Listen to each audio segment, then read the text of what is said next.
ये रास्ता जाता है मस्तानी महल के लिए और इस तरफ से मस्तानी महल वो रहा सामने।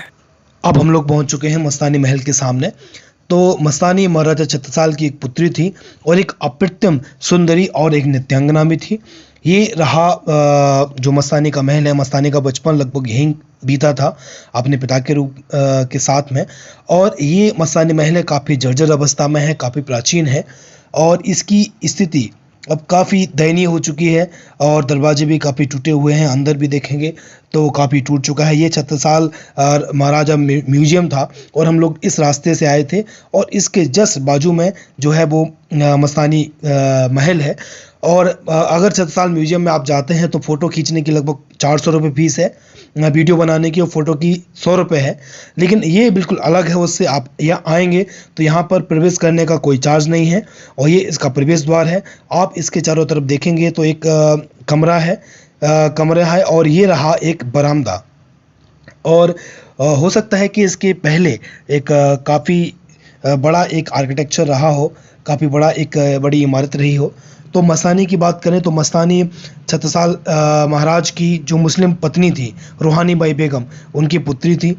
और पेशवा जो थे वो एक चित्पावन ब्राह्मण थे। चूँकि पेशवाओं के यहाँ पे एक पत्नी प्रथा ही मान्य होती थी, लेकिन जब महाराज छत्रसाल के आग्रह पर पेशवा ने मस्तानी से विवाह करना स्वीकार किया तो उनका विवाह हो जाता है। लेकिन मस्तानी एक तो मुस्लिम होती है और साथ में दूसरी पत्नी होने के कारण पेशवा का परिवार मस्तानी को स्वीकार नहीं करता। पेशवा मस्तानी से बहुत अधिक प्रेम करते थे। काफ़ी पेशवा के प्रयासों के बाद भी मस्तानी को उनका परिवार और राज्य स्वीकार नहीं करता। वो मस्तानी को पुणे ले जाते हैं, वहाँ पर एक महल का निर्माण कराते हैं जहाँ मस्तानी रहती है।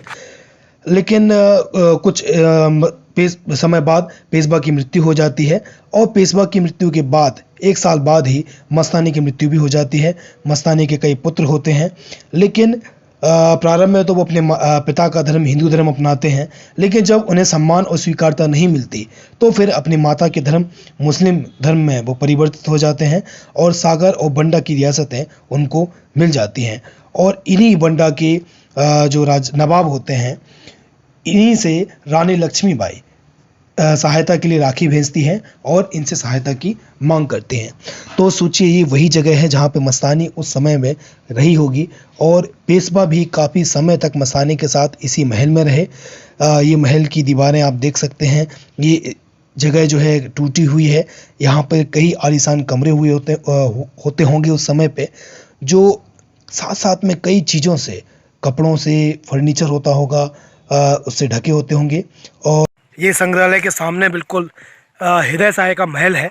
ये थोड़ी जर्जर अवस्था में है, टूटा हुआ है और ये काफ़ी सुंदर महल है।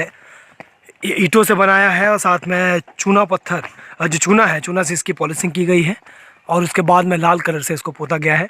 काफ़ी विशाल महल है और कुछ खंडहर में तब्दील हो चुका है। ये कुछ पेंटिंग्स हैं बहुत ही सुंदर।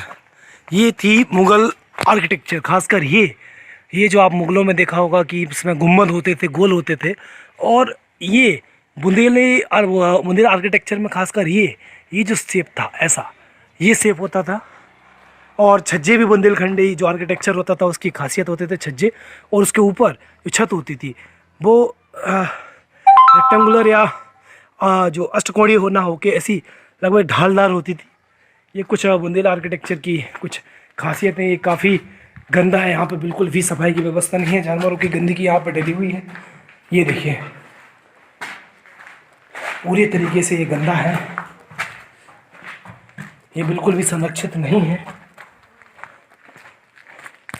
ये विशाल हॉल है, ये हॉल हुआ करता होगा इस महल का।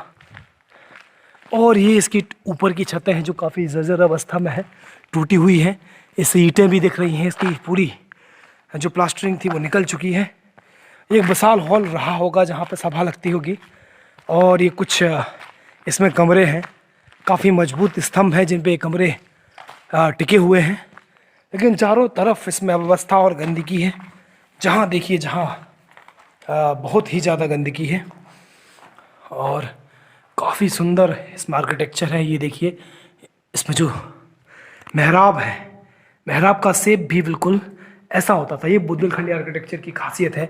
ये खम्भे देखिए, इसमें जो पिलर हैं इसको बाहर से इसकी सुंदरता दिखाने के लिए इस पे ये 1 2 3 4 चारों तरफ कई सारे खम्भे सिर्फ सुंदरता दिखाने के लिए इसमें बनाए गए हैं।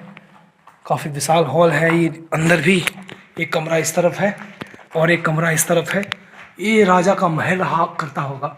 और ये आप देखिए, ये अभी तक इतने पहले इसमें ये लकड़ियां हैं। लकड़ी के ऊपर ये जो पत्थर है, पत्थर के जो फ्लैट टुकड़े आते हैं जिनको फरसी या छत्ती कहा जाता है, ये इस पर रखी गई हैं। और लकड़ियां इतनी अभी भी इतनी मजबूत स्थिति में है कि अभी भी इसका पूरा भार सहन करने की इसमें क्षमता है। तो ये काफ़ी सुंदर महल था उस समय। इसकी सफाई की जाए तो अभी भी अपनी पुरानी स्थिति में वापस आ सकता है। तो कुछ सीढ़ियाँ गई हैं ऊपर। तो ये रहा हृदय सहाय का महल। चलिए चलते हैं आगे।